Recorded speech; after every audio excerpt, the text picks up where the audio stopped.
Viewers, গতদিন আমরা সাধারণভাবে স্থাপিত বিমের টাইপ 1 ম্যাথ নিয়ে আলোচনা করেছি। আজকে আলোচনা করব সাধারণভাবে স্থাপিত বিমের টাইপ 2 ম্যাথ নিয়ে, যেখানে আমরা দেখতে পাচ্ছি একটি 15 কিলোনিউটন পার মিটারে 4 মিটারের উপরে সমভাবে বিস্তৃত লোড রয়েছে, আর একটি 10 কিলোনিউটন মিটারের একটি বেন্ডিং মোমেন্ট দেওয়া আছে, মোমেন্টের মান দেওয়া আছে।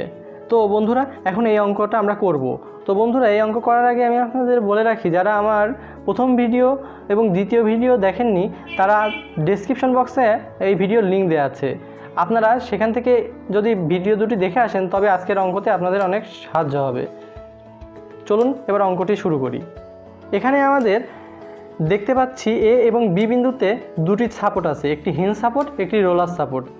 তাহলে এই যে সমভাবে বিস্তৃত লোড রয়েছে এবং যে মোমেন্ট রয়েছে, এই লোডগুলা এর উপরে যে বল প্রয়োগ করবে তার ঠিক প্রতিক্রিয়া দেবে হলো এ এবং বি সাপোর্ট। এবার তাহলে আমাদেরকে নির্ণয় করতে হবে এ বিন্দুর প্রতিক্রিয়া বল এবং বি বিন্দুর প্রতিক্রিয়া বল।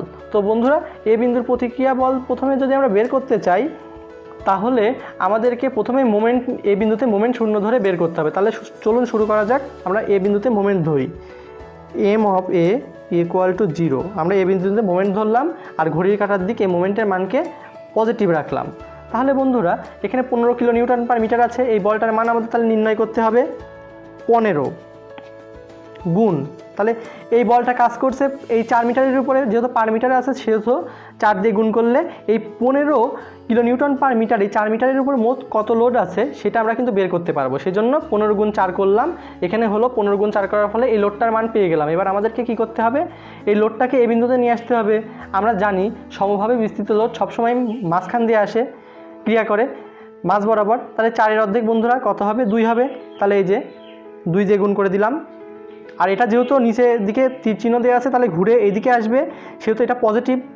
এইবার আমরা দেখতে পাচ্ছি যেহেতু মোমেন্ট ধরেছি, এই মোমেন্টটা কিন্তু ঘড়ির কাঁটার দিকে আছে, তার মানে এটার মান হবে কি, পজিটিভ 10।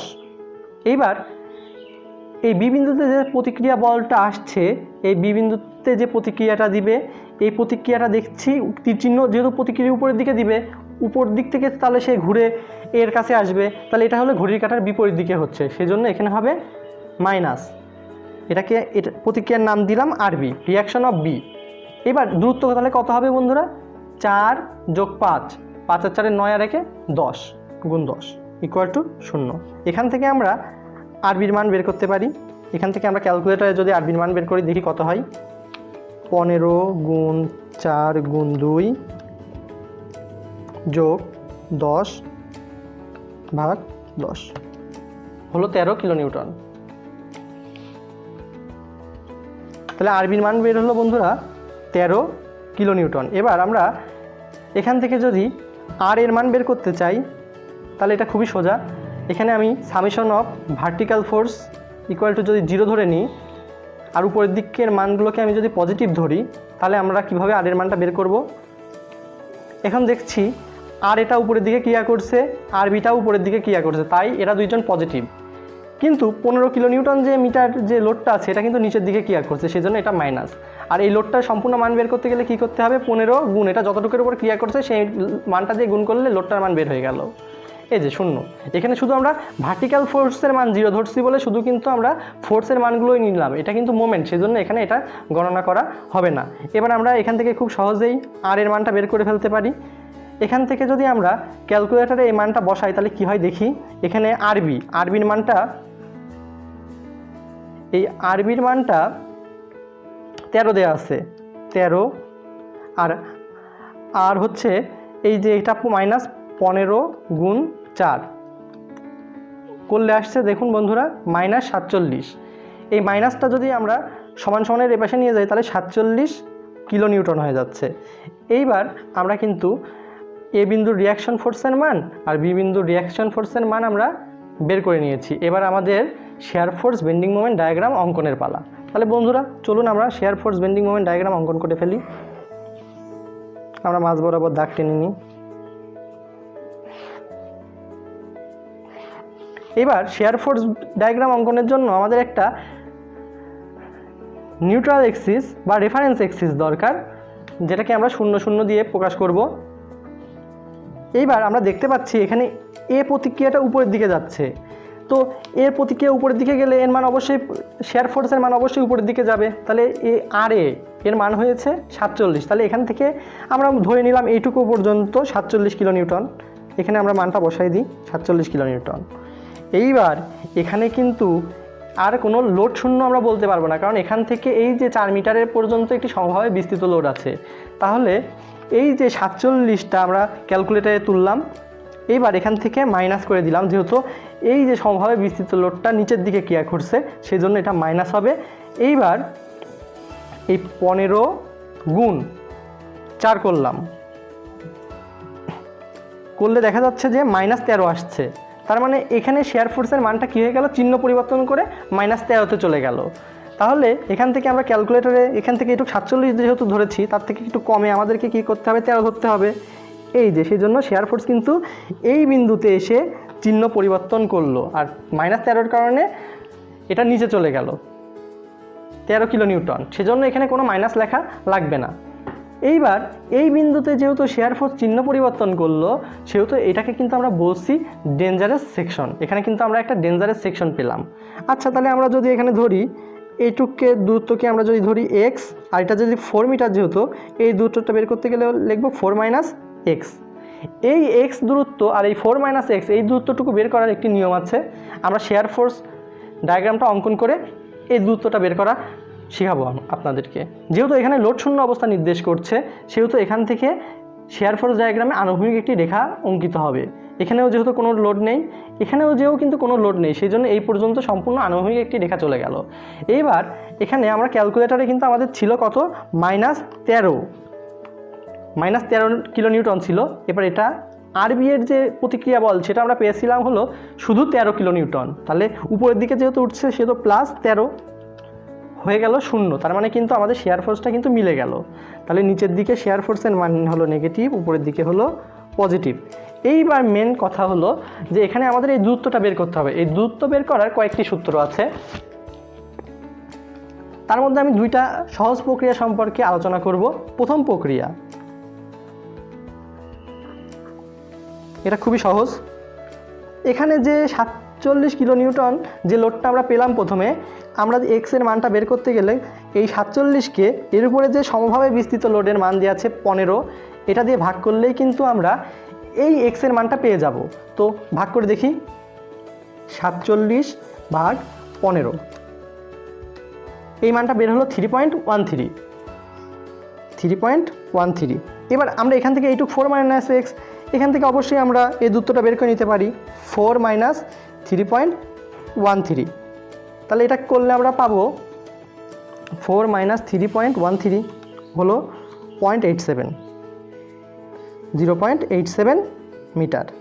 এটা হলো প্রথম প্রক্রিয়া। যদি এখন আমাদের মনে প্রশ্ন আসতে পারে, এখানে যদি সমভাবে বিস্তৃত লোড নাই থাকে তখন আমরা কি করব, বা আমাদের এই প্রক্রিয়াটা মনে নেই, তখন কিন্তু আমরা যদি ঐকিক নিয়মে করতে যাই তাহলে আমরা অন্যভাবে করতে পারি। সেটা হলো দ্বিতীয় প্রক্রিয়া। এখানে আমরা এই যে 47টা আছে, এটা 47 আর এখানকার দূরত্ব x, তাহলে অনুপাত আকারে করতে পারি অঙ্কটা 47/x, আর এখানে আছে কত, 13/4 - x। বন্ধুরা, আপনারা এটা আর গুণন করেও করতে পারেন, তবে এটার জন্য আমি একটি সহজ শর্টকাট পদ্ধতি অবলম্বন করেছি, যেখান থেকে x এর মান এত গুণ করে বারবারই করে বের করা লাগবে না। এটা আপনারা ইচ্ছা করলে ফলো করতে পারেন। এটা নিয়ম হলো, এই যে উপরে যে 47টা আছে, 47 উপরেই থাকবে, আর এই যে মাইনাস x এর আগে যে সংখ্যাটা আছে এই সংখ্যার সাথে এই উপরে 47কে গুণ করে দিবেন, আর নিচের কি হবে, এই 13, উপরের যে 13টা আছে এই উপরের 13-র সাথে নিচে এই উপরের যে 47টা আছে সেটা যোগ করে দিবেন। যোগ করে এটা ভাগ করলে দেখতে পারবেন 3.13 বের হচ্ছে মানটা। তাহলে এটার একটু শর্টকাট নিয়মটা সম্পর্কে একটু আলোচনা করি। এই অনুপাত ফিগারে আনার পরে উপরের যে 2টা মান, এই 2টা যোগ করে নিচে ভাগ করে দিব, ভাগের জায়গায় হরে দিয়ে দিব, আর লবে দিব হলো উপরের যে 47 আছে এর সাথে এই যে হরের 4 - x যে হরে এই যে সংখ্যাটি আছে এই সংখ্যাটি গুণ করে এই টোটালটাকে ভাগ করলে আমরা কিন্তু x এর মান পেয়ে যাচ্ছি। এখানে 2টা প্রক্রিয়া জানছি আমরা। আপনাদের যে প্রক্রিয়াটি ভালো লাগে আপনারা সে প্রক্রিয়াটি অ্যাপ্লাই করতে পারেন। এইবার আমাদের যে ডায়াগ্রামটা পেলাম এটা হলো শেয়ার ফোর্স ডায়াগ্রাম। এইবার আমরা আরেকটি ডায়াগ্রাম অঙ্কন করব, সেটা হলো বেন্ডিং মোমেন্ট ডায়াগ্রাম। যেটা শেয়ার ফোর্স ডায়াগ্রাম আছে সেটার অবশ্যই বেন্ডিং মোমেন্ট ডায়াগ্রাম আমাদের অঙ্কন করতে হবে। তাহলে 0 0 করে দিলাম। এখানে আমরা দেখতে পাচ্ছি যে যেহেতু ডেঞ্জারাস সেকশন হয়েছে, এখান থেকে কিন্তু এটা একটা নতুন সেকশনের সৃষ্টি হয়েছে, সেজন্য আমরা এখানে একটা ডট ডট লাইন দিয়ে নিলাম। এইবার আমরা কিন্তু ক্ষেত্রফল পদ্ধতিতে বেন্ডিং মোমেন্ট অঙ্কন করব। সেজন্য এখানে যেহেতু ত্রিভুজ আছে, ত্রিভুজের ক্ষেত্রফলটা আমরা বের করে নিই। ত্রিভুজের ক্ষেত্রফল বের করার সূত্র হলো হাফ গুণ ভূমি।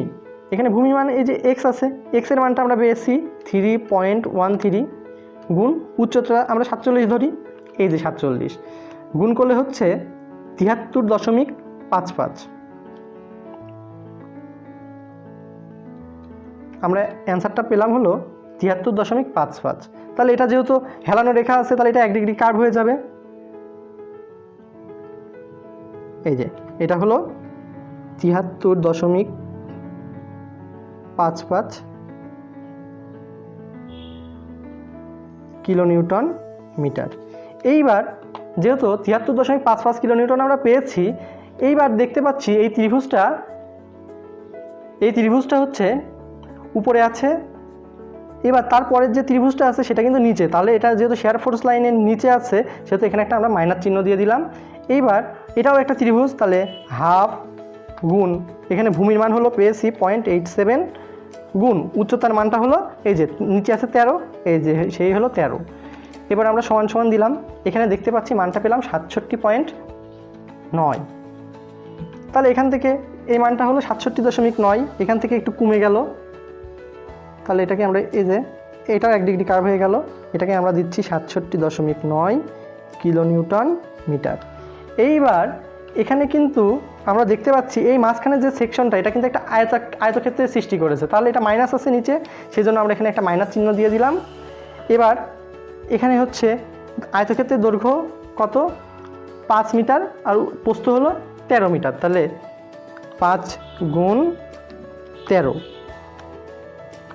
এটা হলো 2.9 মিটার। এটা যেহেতু সমান আনুভূমিক রেখা আছে সেহেতু এখানে একটু হেলানো রেখার সৃষ্টি হবে, তাহলে এটাকে আমরা 2.9 কিলোনিউটন মিটার করে দিলাম। এইবার এই বিন্দুতে এসে দেখছি একটি ঘড়ির কাঁটার দিকে পজিটিভ মোমেন্ট আছে। যেহেতু পজিটিভ মোমেন্ট আছে তাহলে এই মানের সাথে এই পজিটিভ মোমেন্টটা যোগ হয়ে যাবে। যোগ করলে আমরা পাচ্ছি 12.9, অর্থাৎ এটাকে আমরা কিন্তু 13ই ধরতে পারি। এই যে হয়ে গেল 13। এরপরে যেহেতু এটা 13 হয়ে গেল, 13 কিলোনিউটন মিটার। এইবার এই সেকশনের ক্ষেত্রে দেখছি আবার একটি আয়তক্ষেত্র আছে যার মানও 13 আর দূরত্ব কত 1, তাহলে এটা নিচের দিকে আছে বলে মাইনাস হয়ে গেল, তাহলে 13 মাইনাস 13 গুণ 1 সেটা হয়ে গেল 0। তার মানে এটা কিন্তু এর সাথে মিশে গেল, এটা যেহেতু আনুভূমিক রেখা সেহেতু এটা এখানে একটি হেলানো রেখা হয়ে যাবে। তো আমাদের কিন্তু আমরা বেন্ডিং মোমেন্ট ডায়াগ্রামটি এর পেয়ে গেলাম খুব সহজেই। বন্ধুরা এই অঙ্কের ক্ষেত্রে আমাদের একটি পার্থক্য ছিল, সেটা হলো এই বেন্ডিং মোমেন্ট ডায়াগ্রামের ক্ষেত্রে এই মোমেন্টটি যোগ করা। তাছাড়া কিন্তু এই অঙ্কটি আগের অঙ্কের সাথে প্রায় সম্পূর্ণই মিল রয়েছে। আর এখানে আমরা দেখতে পেয়েছি শেয়ার ফোর্স ডায়াগ্রামে একটি বিপজ্জনক সেকশন বা ডেঞ্জারাস সেকশন পেয়েছি। তো বন্ধুরা আশা করি আপনারা সবাই এই অঙ্কটি বুঝতে পেরেছেন।